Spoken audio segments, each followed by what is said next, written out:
Hello बच्चों, hello, नमस्कार, good morning, welcome. Jay Shah, Chitransh, Sanjana कुमारी, वंदना, सोनी, शीतल, प्रियांश, संचिका, रूपक, पवन, निकिता, अभिषेक, सोनाक्षी, दीपू, श्वेता, धर्मेश, आयुष, साक्षी, नमिता, वेदिका। बेटा गुड मॉर्निंग। सब लोग कैसे हैं आप बेटा? मैं आशा करता हूं कि सब बच्चे बहुत अच्छे, बहुत बढ़िया होंगे बेटा। मैं बिल्कुल ठीक ठाक, बिल्कुल स्वस्थ, बढ़िया बेटा। इस परेशानी के दौर में बाबा की कृपा से सब ठीक है बेटा, सब अल्टीमेट, सब बढ़िया। बेटा एक बार कंफर्म कर दो, क्या आप तक मेरी आवाज ठीक से आ रही है?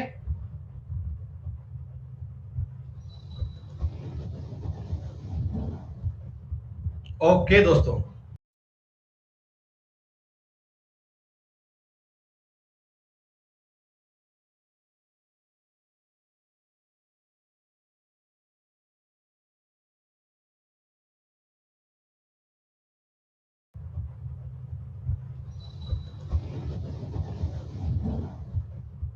ओके दोस्तों,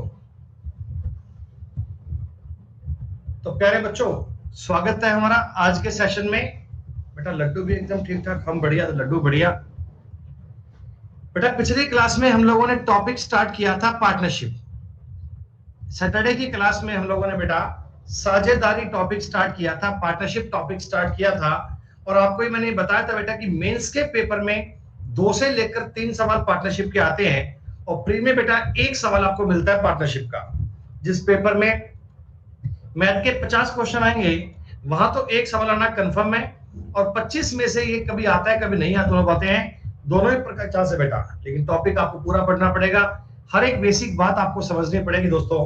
और मैंने इस टॉपिक का जो बेसिक कंसेप्ट स्टार्ट किया था, आपको बताया था कि एक्चुअल में जो प्रॉफिट हमें मिलता है बिजनेस में, प्रॉफिट वो 2 बातों पे डिपेंड करता है।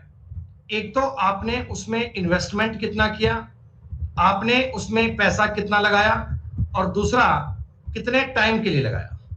हमेशा ये 2 चीजें आपके लिए ध्यान रखना कि प्रॉफिट हमेशा इस अनुपात में बढ़ता है कि आपने पैसा कितना लगाया और किस अनुपात में लगाया, किस कितने टाइम के लिए लगाया।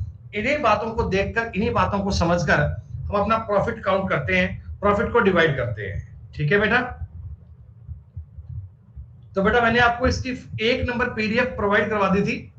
फर्स्ट पीडीएफ बेटा आप तक पहुंच गई थी, और 100 क्वेश्चन उस पीडीएफ में थे। जहां तक मैं देख पा रहा हूं 100 क्वेश्चंस बेटा पूरे उस पीडीएफ में थे, और आप लोगों ने सवाल ट्राई किए होंगे बेटा, आप लोगों ने क्वेश्चंस ट्राई किए होंगे। आप मुझे बता दो एक बार, हमने क्लास में कहां तक के सवाल कर लिए थे बेटा? क्लास में कितने क्वेश्चन कर लिए थे? 20। ओके बेटा, 20 क्वेश्चन मैंने आप लोगों को क्लास में करवा दिए थे। एक एक सवाल के बारे में हमने बेटा डिटेल में स्टडी कर ली थी। आप मुझे बताओ, ये 20 के 20 क्वेश्चन सबके क्लियर है बेटा? 20 के 20 नंबर सवाल सबके डन है बेटा? इसमें तो कोई डाउट नहीं है आपको? बहुत बढ़िया, बालक कह रहा है मैंने 49 तक कर लिए, बहुत बढ़िया, शानदार। अच्छा बेटा, आपने कोई 20 के आगे भी सवाल करने की ट्राई तो करी होगी ना? कल संडे था, छुट्टी थी आपके पास, तो एक्स्ट्रा आपने क्वेश्चंस करने का अभ्यास भी किया होगा। कई बालक कह रहे हैं 49 तक हमने सवाल कर लिए, किसी ने 22 तक कर लिए, 36 तक कर लिए, 50 तक हो गए। ठीक है बेटा, कोई बात नहीं। एक बार मुझे बता दो, चलो मैं स्टार्ट कर ही लेता हूं। 21 से अपने सवाल स्टार्ट करता हूं बेटा, 21 से। ठीक है, सारे सवाल करेंगे, चिंता मत करो बेटा।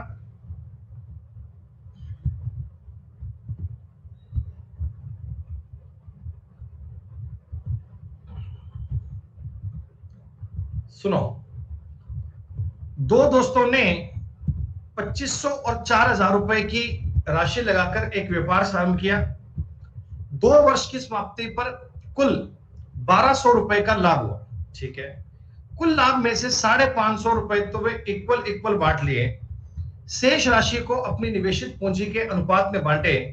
तो सुनो बेटा, 2 दोस्त हैं, ए और बी। इन्होंने बिजनेस किया।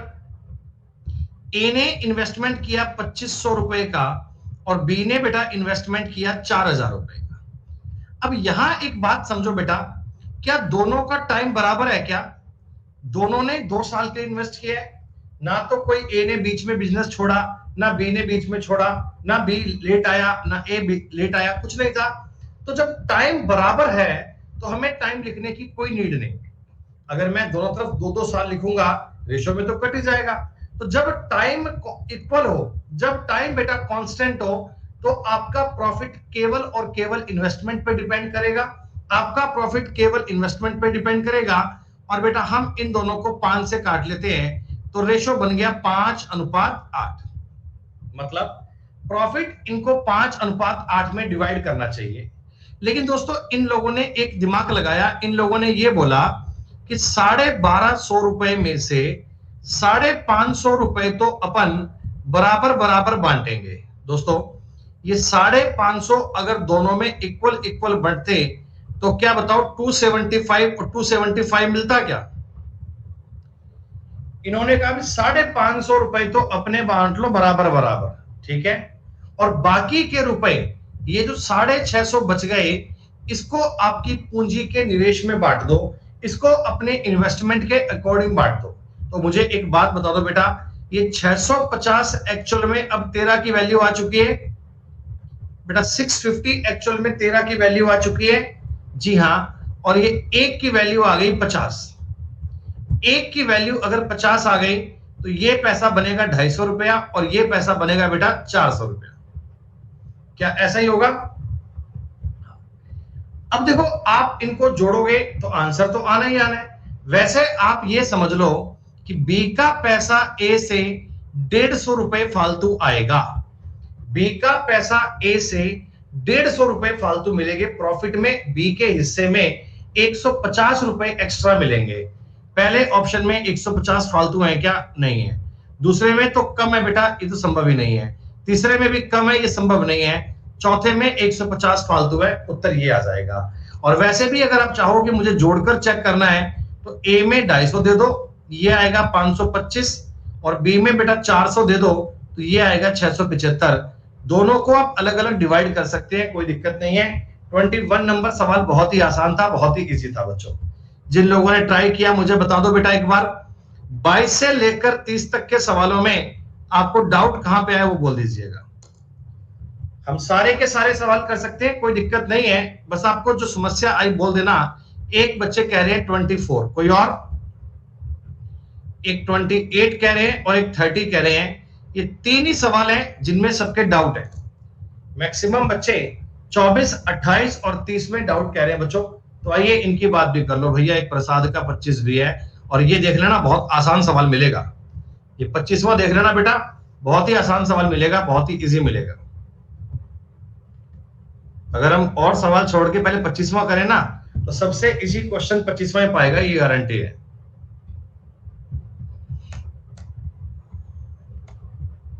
सुनो, ए बी सी मिलकर, इस सवाल में कई बच्चों का डाउट आया, ध्यान दीजिएगा। एक व्यापार शुरू करते हैं, ए की पूंजी का 6 टाइम, देखो बेटा 6A बराबर बी की पूंजी का 10 गुना 10B बराबर सी की पूंजी का 12 गुना आपस में बराबर है। दोस्तों आपको ये दिया गया 6A 10B और 12C। रेशो टॉपिक को जरा याद कीजिएगा, रेशो टॉपिक को जरा सोचिएगा दोस्तों। इससे अपन ए बी सी का रेशो बना पाएंगे, इससे अपन ए बी सी का रेशो बना पाएंगे। अब आपने कहा जी रेशो बनाएं कैसे, क्या तरीका है वो समझो बेटा।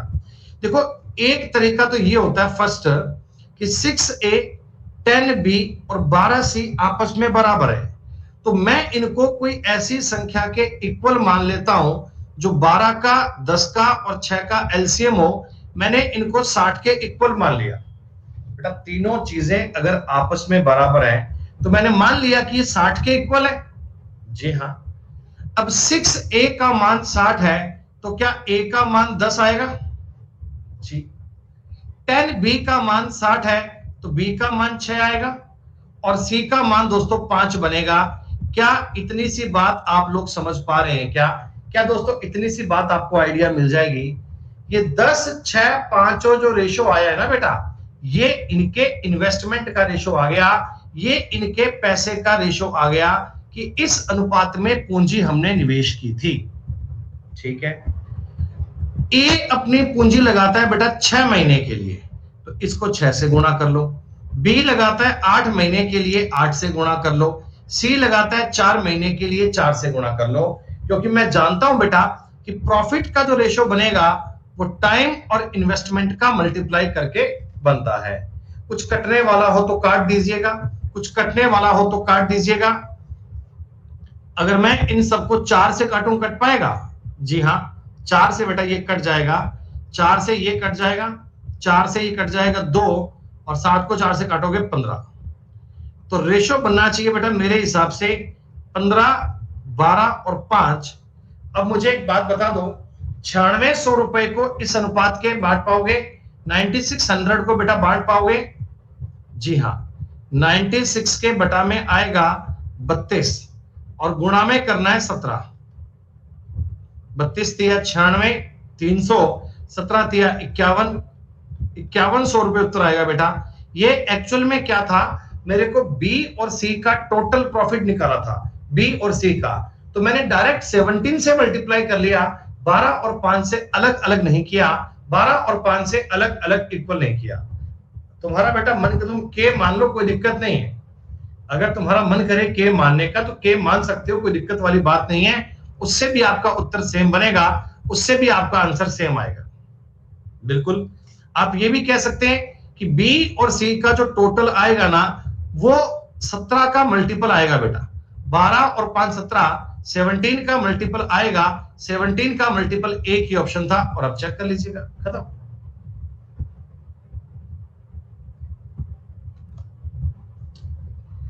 $25 नंबर क्वेश्चन बेटा, मैंने आपको पहले बताया था, ये इस प्रकार के सवाल देखो, आपको पहले रेशो क्रिएट करना पड़ेगा।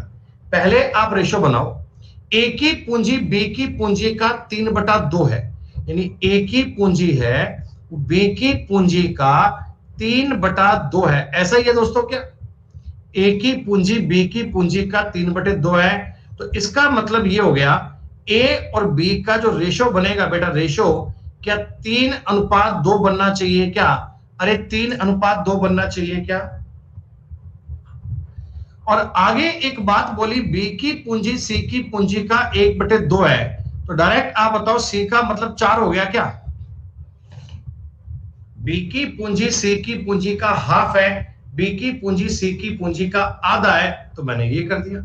ये एक्चुअल में इन्वेस्टमेंट का और टाइम का रेशो भी दिया हुआ है बेटा, 8, 6, 12। तो यहां दोस्तों अगर तुम्हें प्रॉफिट काउंट करना होगा, तुम सीधा सा काम कर पाओगे, कम से कम लिखकर समझ पाओगे। ए आएगा 3 गुणा 8, बी आएगा 2 गुणा 6, सी आएगा 4 गुणा 12। आपने कहा जी हां, कुछ इनमें कटता हो तो काट दो। आइए इनको 4 से काट लेते हैं। 2, 4 से काटोगे, यहां 3 बचेगा और ये 4 कट जाएगा, 3 से कट जाएगा, और 3 से ये काट दो, 3 से ये काट दो, 3 से 4 काट दो, मतलब ये 2, ये 1 और ये 4। बेटा 4200 रुपए को इस अनुपात, सॉरी 42,000 को, 42,000 को आप 7 से डिवाइड कीजिए। हमसे पूछा था बी और सी के प्रॉफिट में डिफरेंस कितना है, बी और सी का डिफरेंस 3 आएगा बेटा, 3। बी और सी का डिफरेंस 3 आएगा। वैल्यू सिस्टम आपको आना चाहिए। 7 6 का 42, 6 तिया 18, 18,000 आपके सवाल का उत्तर। बहुत ही सिंपल, बहुत ही इजी। मतलब पूरी बात बेटा रेशो के अकॉर्डिंग बनेगी। रेशो को अगर आपने सॉल्व कर लिया तो पार्टनरशिप आपका पूरा कंसेप्ट क्लियर कर देगा। पार्टनरशिप में कोई दिक्कत नहीं है, ये टॉपिक टोटली रेशो पर डिपेंड करता है। ये बेटा रेशो के प्रॉपर्टीज में काम आते हैं। रेशो हो गया, मिक्सचर हो गया, एलिगेशन हो गया, अपना एज हो गया और पार्टनरशिप हो गया। ये सब चीजें बेटा डिपेंड करती हैं रेशो पर। क्या बताओ भैया, सब लोगों को ये बात समझ में आई?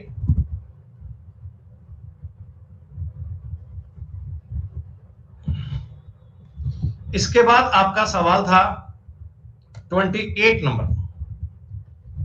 इसके बाद आपका सवाल नंबर था 28। ए बी और सी के साथ मिलकर एक बिजनेस शुरू करता है। हमने कहा जी बढ़िया बात है, तीनों लोगों ने काम शुरू किया है, इस तंगी के दौर में काम कर लिया, अच्छी बात है। कुल पूंजी का 2/5 भाग निवेश करता है। बेटा गौर करो, ये लैंग्वेज समझने का सवाल होता है। A B C. ठीक है, टोटल पूंजी का 2/5 भाग कौन निवेश करता है? बी। यानी टोटल पूंजी को, टोटल कैपिटल को बेटा अगर मैं 5 मान लेता हूं एक पल के लिए कि पूरे बिजनेस में 5 रुपए लगाए हैं, तो बी ने बताओ 2 रुपए लगाए होंगे क्या? अरे बोलो, बी ने 2 रुपए लगाए। अगली बात समझो बहुत ध्यान से, A is equal to the investment of B and C together. A की निवेश की गई राशि B और C के बराबर है। प्यारे बच्चों, A ने जो पैसा निवेश किया, A ने जो पैसा इन्वेस्ट किया ना, वो B और C के जोड़ के बराबर है। दोस्तों इसका मतलब ये हो गया क्या कि A ने आधे रुपए निवेश किए, आधे हाफ, पूरे बिजनेस का आधा रुपया A ने इन्वेस्ट किया। भाई पूरे बिजनेस में जितने रुपए लगे थे, पूरे बिजनेस में जितने भी रुपए लगे थे, जितने रुपए बी और सी ने मिलकर लगाए हैं, उतने रुपए ए ने अकेले ने लगाए हैं। तो मतलब ए ने बिजनेस का हाफ लगाया है, ए ने बिजनेस का हाफ लगाया है। ये दोस्तों ए ने बताओ 2.5 रुपए लगाए हैं। हाँ, मैंने 5 का आधा कर लिया, 2.5। तो इसका मतलब सी का इन्वेस्टमेंट 0.5 रहा होगा, सी ने केवल आधा रुपया इन्वेस्ट किया होगा। बेटा अगर आप इसको मर्जी से चाहो आसान करने के लिए कोई दिक्कत नहीं है, रेशो की बात है तो बताओ 5 4 1 लिख लूं क्या?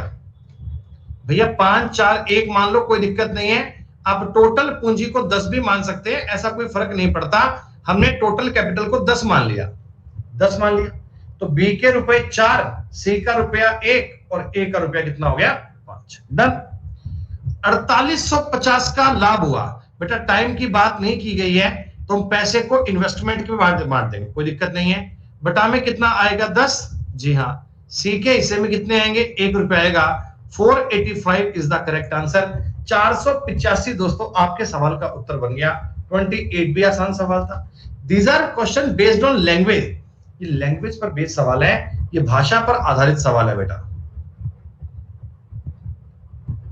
अब देखो ये सवाल सेम है क्या? जैसा हमने अभी सवाल किया था, क्या ये सेम क्वेश्चन है? टोटल पूंजी बेटा इसमें 3 का मल्टीपल मानना, ध्यान रखना। कुल पूंजी जो मानोगे, टोटल कैपिटल जो मानोगे, वो 3 का कोई मल्टीपल मानना। मैंने 6 मान लिया, फर्क नहीं पड़ता मुझे कोई भी। अब आपको सवाल ये बोला कि बी ने 1/3 भाग निवेश किया, यानी बी ने दोस्तों 2 रुपए निवेश किए हैं। ए बी और सी के बराबर, ए ने 3 रुपए और सी का 1 रुपया निवेश आएगा।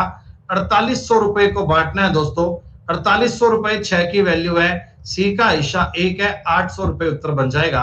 800 is the right answer. Same 28 29 same सवाल है, कोई दिक्कत नहीं है दोस्तों। पार्टनरशिप टॉपिक के बेसिक सवाल अब आपसे बनते होंगे, कोई दिक्कत नहीं है।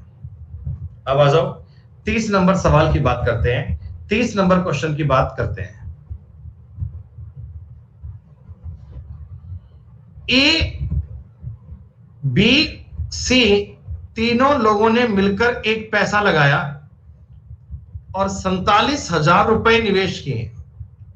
ठीक, ए बी से 5,000 रुपए ज्यादा निवेश करता है। ए ना बी से 5,000 रुपए ज्यादा निवेश करता है और बी सी से 3,000 रुपए ज्यादा निवेश करता है। हाँ बेटा मुझे भी याद आ रहा है, हमने एग्जैक्टली एक सवाल सेम क्लास में करवाया था। हमने बेटा सेम क्वेश्चन क्लास में करवाया था। तो बस ये कुछ नहीं है बेटा, सारी प्रॉपर्टीज को ए के अकॉर्डिंग पढ़ लो, सारी बात को बेटा ए के अकॉर्डिंग पढ़ लो। देखो ए को तो मैंने ए लिख लिया, कोई दिक्कत नहीं है। बी को मैं लिख सकता हूं ए -5,000। अरे बी को मैं ए -5,000 मान सकता हूं। हाँ, अब यहां ध्यान दीजिए इस बात पे, सी को मैं लिख सकता हूं बी -3,000 और बी को लिख सकता हूं ए -5,000, तो ये बन गया ए -8,000। सी का मतलब हो गया ए -8,000 दोस्तों बराबर है 47,000 के। 3 ए का मतलब हो गया 8 और 5 13, 60,000। दोस्तों ए की वैल्यू आ चुकी है 20,000 रुपए। ए की वैल्यू 20,000 रुपए, तो बी की वैल्यू आएगी 15 और सी की आएगी 12। रेशो अगर बनाओगे, रेशो की बात करोगे बेटा, तो वो बनेगा 20, 15 और 12। 20, 12, 15 में आप इनको डिवाइड कर लीजिए। 20, 12, 15 में ये 14 में इसको बांट दो बेटा, कोई दिक्कत नहीं है, हो जाएगा सब, कोई दिक्कत नहीं है। अच्छा बेटा आगे मुझे एक बार बोल देना, 31 से लेकर 40 तक कोई बालक को कोई समस्या आई तो बताओ भैया। 31 से लेकर 40 में कोई डाउट आया हो तो। 31, 32 और 35 कह रहे हैं, 37 भी कह रहे हैं। मैक्सिमम बच्चों के तो सवाल ये बन रहे हैं कि कोई भी डाउट नहीं है। अधिकतम बालक तो ये कह रहे हैं कोई डाउट नहीं है। फिर भी जिनका डाउट आ रहा है बेटा, उनकी बात अपन कर लेते हैं। मैं आपको टॉपिक पूरा करवाने वाला हूं पूरा, तो हर एक छोटी बड़ी बात बेटा यहां कंप्लीट करवाऊंगा। और इसके बाद हम पढ़ेंगे एवरेज। और भैया जो एवरेज में आपको मजा आने वाला है ना, वो मतलब आप लाइफ टाइम याद रखोगे। यहां तसल्ली हो गई सर एवरेज पढ़ा, लेकिन ऐसा नहीं पढ़ा, ये तसल्ली हो गई। सुनो, 31, 32, 35 4 क्वेश्चन करने हैं मुझे। ए ने 80,000 रुपए के लिए, अरे यार सुनो, ए का इन्वेस्टमेंट और बी का इन्वेस्टमेंट,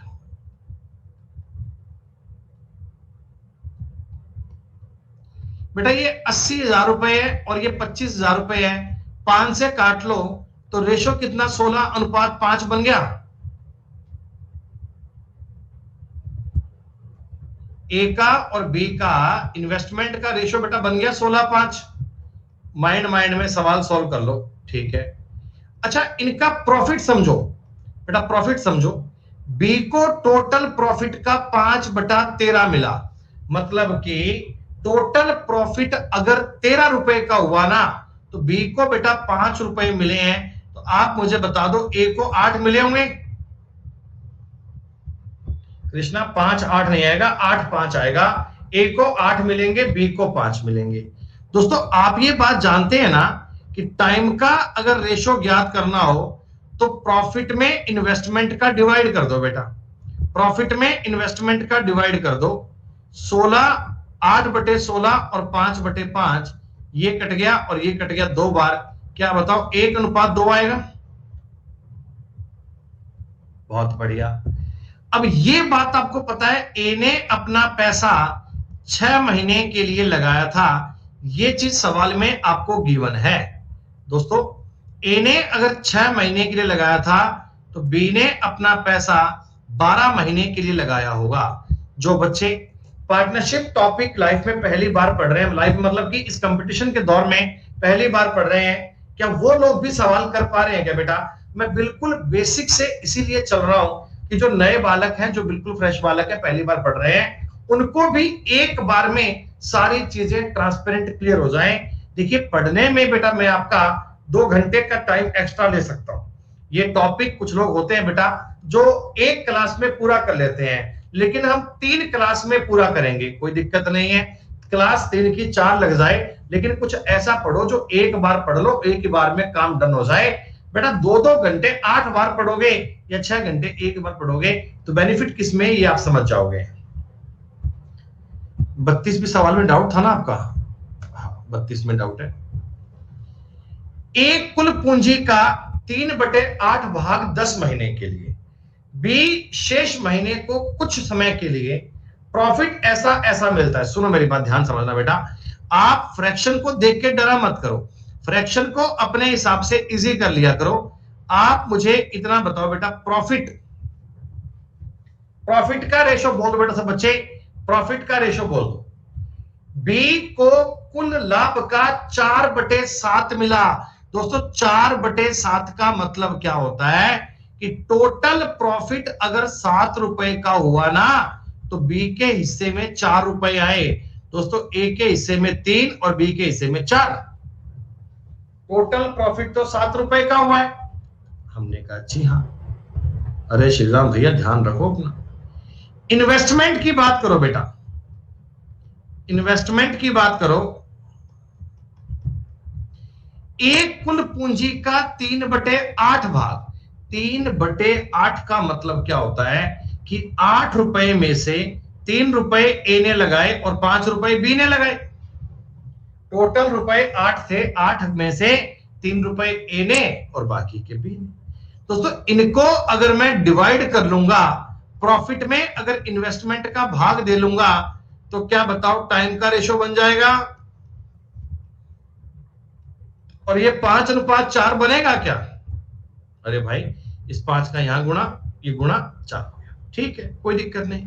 अब सवाल तुमको साफ साफ कह रहा था, ए ने पैसा 10 महीने के लिए इन्वेस्ट किया है, ए ने पैसा 10 मंथ्स के लिए इन्वेस्ट किया है। दोस्तों बी ने पैसा 8 मंथ के लिए करा होगा क्या? सेकंडों में बनने वाले सवाल दोस्तों, बहुत ही आसान दर्जे के सवाल थे। एक बात मैं आपको बता चुका हूं कि प्रॉफिट जो होता है वो इन्वेस्टमेंट इनटू टाइम पर डिपेंड करता है। इन्वेस्टमेंट जो होता है वो प्रॉफिट अपॉन टाइम पर डिपेंड करता है, और टाइम जो होता है वो प्रॉफिट अपॉन इन्वेस्टमेंट पे डिपेंड करता है। बेटा बस इतनी से तो गणित है। अभी अच्छे अच्छे सवाल तो आगे आएंगे बेटा, आप इनमें पूछोगे कैसे काम चलेगा। 35। अब सुनो, देखो बेटा, बिजनेस एक तो वो होता है कि अपन मान लो कोई पैसा लगाया और काम किया, ठीक है। एक एक क्या होता है, अपन 3 लोग हैं। देखो मेरी बात समझो, 3 लोग हैं, आप, मैं और एक अपना दोस्त कोई और है, ए बी सी, अपन 3 लोग हैं। बेटा अपन ने ना एक कार हायर की, मान लो जूम कार से। जूम कार एक कंपनी है जो कार रेंट पे देती है। बेटा मैंने इससे एक कार ली और हम लोगों ने डिसाइड कर लिया कि जो लोग जितनी कार चलाएगा वो उतना पैसा देगा, है ना बेटा। जो लोग जितनी कार चलाएगा, अब मान लो ये कार जो तीनों लेके आए हैं रेंट पे, मैं एक दिन में 10 घंटे कार चलाता हूं बेटा, और मैंने केवल 2 दिन तक कार चलाई है। मैंने 10 घंटे एक दिन में कार चलाई और मैंने केवल 2 दिन तक कार चलाई है। मैंने केवल 2 दिन तक कार यूज करी है। बी एक ऐसा बालक है जो दिन में केवल 8 घंटे कार यूज करता है, और ये नालायक 4 दिन तक कार लेके बैठा रहा, 4 दिन तक कार लेके बैठा रहा। और सी ऐसा जो दिन में केवल 5 घंटे ही कार यूज करता है दोस्तों, लेकिन इसने 10 दिन तक कार यूज की है, इसने 10 डेज तक कार यूज की है। ठीक है, अब जो टोटल भाड़ा होगा कार का, जो टोटल बेटा किराया बन जाएगा, तीनों लोग इक्वल तो नहीं बांटेंगे। ए बोलेगा भाई मैंने तो कार 2 दिन ही चलाई है, बी बोलेगा मैंने तो 4 दिन ही चलाई है, सी बोलेगा मैंने तो रोज 5 घंटे ही काम किया है। तो इसका आसान सा कंसेप्ट है, आप इनका रेशो बना लो। 10 दुनी, इसने एक्चुअल में 20 घंटे कार चलाई, इसने एक्चुअल में 32 घंटे कार चलाई, और इसने एक्चुअल में 50 घंटे कार चलाई। रेशो बनाऊंगा तो 10, 16 और 25 बनेगा बेटा। ये इनका जो टोटल किराया होगा वो इस अनुपात में देना पड़ेगा। टोटल भाड़ा जो भी कार का बनेगा बेटा, तीनों अगर इस अनुपात में दे देंगे तो सब लोग अपने 10 कहां होगा, 8 चौक 32, 10 पन 50, 2 से काटोगे 10, 16, 25। अरे 10 कहां होगा भाई, सही तो लिखा सब कुछ। ठीक है, अब वैसे ही सेम सवाल ये होता है बेटा। ये ए बी सी 3 लोग ना मिलकर एक खेत को किराए पर लेते हैं, एक खेत को किराए पर लेते हैं, एक चरागाह जहां पे गाय चराते हैं।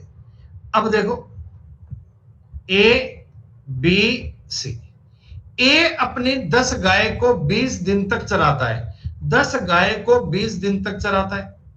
बी अपनी 30 गाय को 8 दिन तक चराता है, सी अपनी 40 गाय को 9 दिन तक चराता है। तो आप ये देख लो कितनी गाय हैं और कितने दिन है, कितनी गाय हैं और कितने दिन है बेटा। बस इसी रेशो में किराया बांट लेना, इसी रेशो में किराया डिवाइड कर देना। 1 0 1 0 काट लो, 4 से कट जाएगा, 4 दूनी 8, 4 पंजा 20।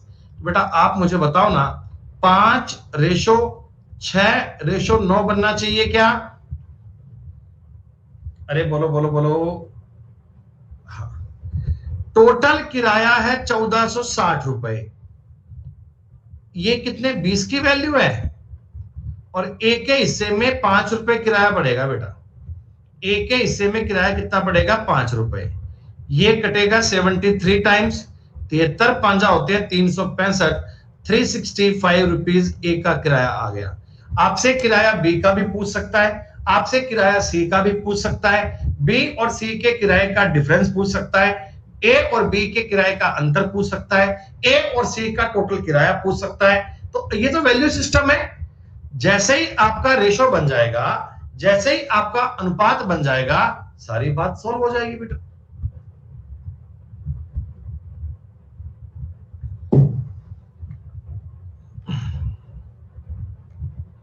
इसके बाद हम सवाल पढ़ेंगे 37 नंबर। अरे 37 में डाउट आया, 37 में डाउट आया। कौन था ये नालायक? ये 37 पूछने वाला नालायक कौन था? ए ने लगाए 4000 रुपए, बी ने लगाए 16000 रुपए। ए बिजनेस में रहा 12 महीने के लिए और बी रहा 9 महीने के लिए। 3 महीने बाद आया है। हाँ भाई श्रीराम आराम करो, ज्यादा जरूरी है भाई। 4 को 4 से काट लो 16, 12 36 का 1:3 बन गया बेटा।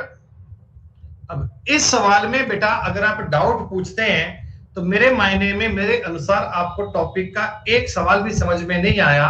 जो 3 घंटे बेटा अपन ने कंसेप्ट समझाए हैं, ये बिल्कुल नालायकी वाली बात कर दी। कुछ भी आपको समझ में नहीं आया, ये मैं मानता हूं। बच्चों 1 से लेकर 40 तक के सवाल सबके डन है। 41 से लेकर 50 तक बोल दो भैया किसी को कोई भी सवाल में दिक्कत आई हो। 41 से लेकर 50 तक में, 50 की तो बात करेंगे कोई बात नहीं। एक 45 भी कह रहे हैं, एक 44 भी कह रहे हैं।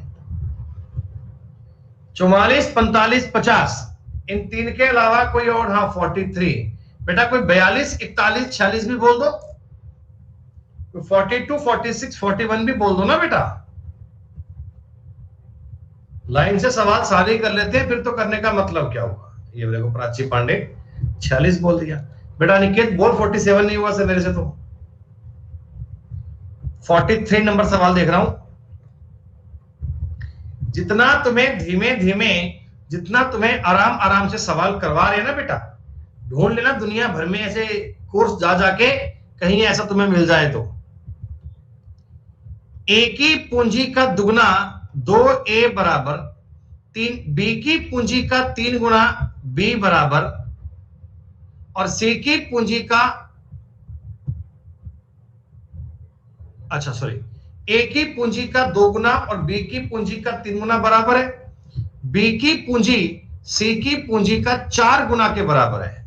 बी की पूंजी सी की पूंजी के 4 गुना के बराबर है। ऐसा है क्या? अरे बोलो बोलो भैया, ऐसा है क्या? ए और बी का रेशो बनेगा 3:2। बी और सी का रेशो बनेगा 4:1। जरा मुझे इतना बोल दीजिए, रेशो की बात कंबाइंड कर सकते हो? 6, 4, 1 बनेगा। 5940 रुपए को डिवाइड कर लो भैया। 5940 बटा 11, 11 पंजा 55, 540 रुपए उत्तर आ गया बेटा।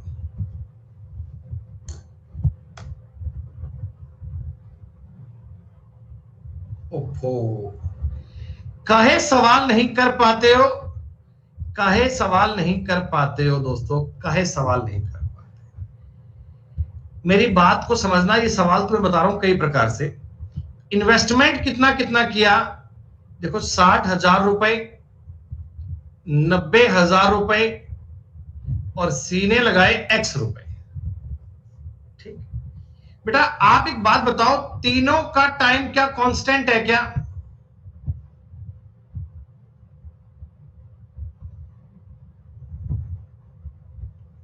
तो फिर टाइम लिखने का मतलब ही नहीं है। टाइम लिखने का मतलब ही नहीं है।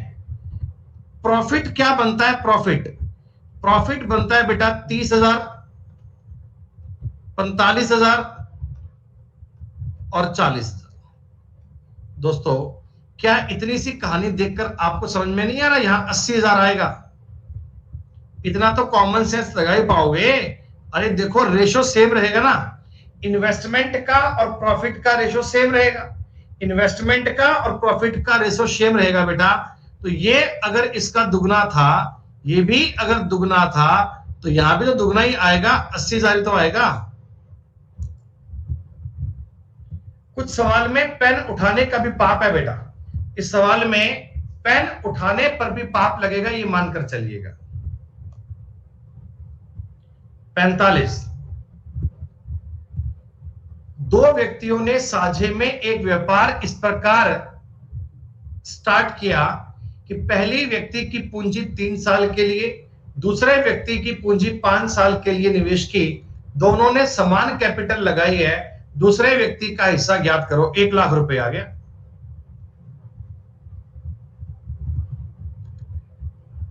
ये डाउट किनका था भैया? 45 बताना एक बार, ये डाउट किनका था?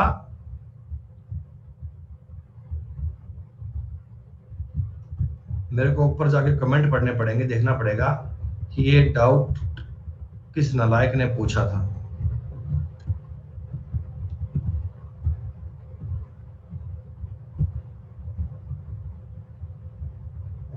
अंजू मौर्य, राहुल कुशवाहा मथुरा, सोनाक्षी आर्या, 3 बच्चों का डाउट है।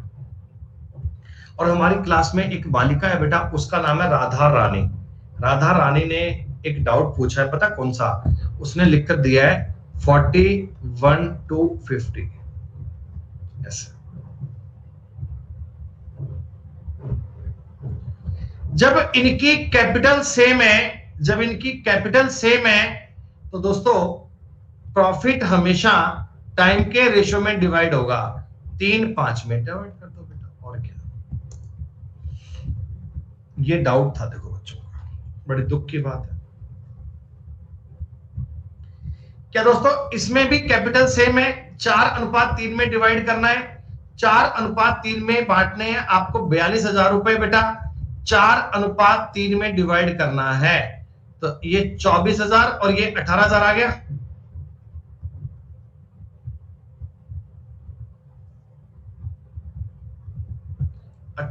आंसर कैसे बोल रहे हो बेटा?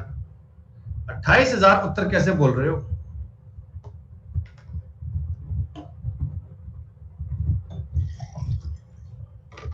उत्तर सी आएगा। हाँ, 47 तो आपने कर लिया होगा।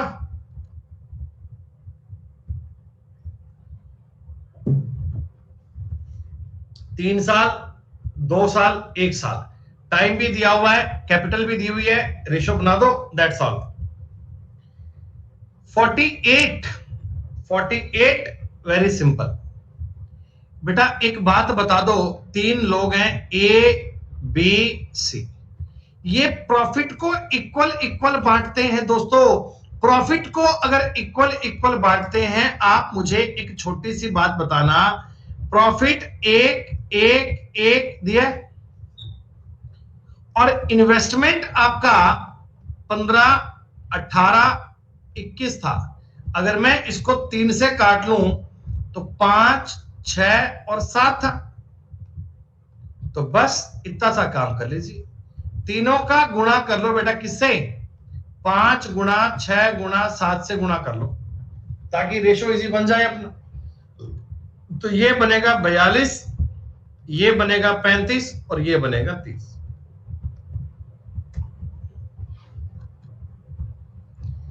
कहने का मतलब ये होता है, अगर आपको प्रॉफिट सेम करना है, प्रॉफिट अगर सेम करना है ना, तो पूंजी का अनुपात पलट दो। यही मतलब हो गया बेटा। पूंजी का अनुपात अगर पलट दूंगा तो प्रॉफिट आपका सेम रेशो में आ जाएगा। 30 से गुणा करोगे 10 15 6। अब आ जाओ जी 50 नंबर सवाल से अपनी बात को स्टार्ट करते हैं। देखो बेटा, मैंने आपको इस टॉपिक का जो बेसिक कंसेप्ट है ना, वो 50 सवालों में क्लियर करवाया। अब एक्चुअली क्या होता है, अब क्या होता है, कहानी सुनना ध्यान से, कि बिजनेस में, व्यापार में प्रॉफिट तो इन्वेस्टमेंट और टाइम पर डिपेंड करता है। लेकिन अब सवालों में क्या बनेगा, बीच बीच में कोई आदमी बिजनेस छोड़ के भाग जाएगा और कोई आदमी बीच में आके बिजनेस को ज्वाइन कर लेगा। तो मतलब वो अलग अलग टाइम के लिए अलग अलग पैसा यूज करते हैं। तो मैं ये समझूंगा किस बंदे का कितना रुपया कितने टाइम के लिए लगा रहा, और रेशो बनाऊंगा। लास्ट ले देकर बात ये है, इन्वेस्टमेंट और टाइम को सॉल्व करना है बस। देखिएगा, एक सवाल समझिएगा। सुमित ने यानी मैंने 26,000 रुपए का इन्वेस्टमेंट करके एक बिजनेस स्टार्ट किया। देखो बेटा, सारे रुपए हजार हजार में चल रहे हैं। क्या मैं इसको तो सुमित ने 26 रुपए लगाए, एक ही बात 3 जीरो कट जाएगी। 3 महीने बाद अमर 16,000 रुपए यानी 16 रुपए लगा के बिजनेस में शामिल हो गया। उसके कुछ समय बाद में करण 25,000 रुपए लगाकर बिजनेस में शामिल हो गए। साल के अंत में इतना इतना प्रॉफिट हुआ, इतना इतना हिस्सा मिला करण का। तो बताओ, करण के और अमर के शामिल होने के कितने हिस्से बाद ही आया? ठीक है बेटा, आप मुझे एक बात बताओ, क्या सुमित की कैपिटल 12 महीने के लिए काम आई? क्या सुमित की कैपिटल 12 महीने के लिए काम आई? हाँ। और अमर की कैपिटल बच्चों 9 महीने के लिए काम आई है क्या? बिजनेस स्टार्ट होने के 3 महीने बाद आया था। जब भी बिजनेस स्टार्ट हुआ उसके 3 महीने बाद में कौन आया था? अमर।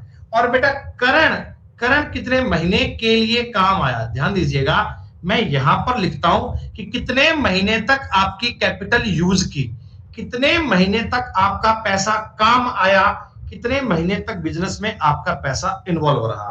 क्या दोस्तों इतनी बात क्लियर सब बच्चों को?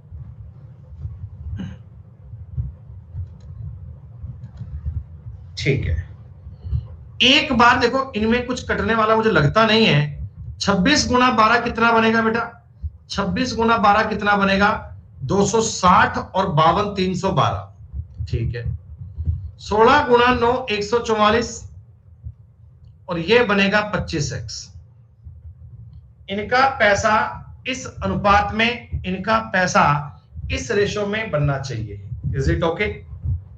ओके। अब बेटा मैं आपको ये कह रहा हूं, साल के अंत में 15,453 का प्रॉफिट हुआ और करण के हिस्से में इतने रुपए आए हैं। आप मुझे एक बात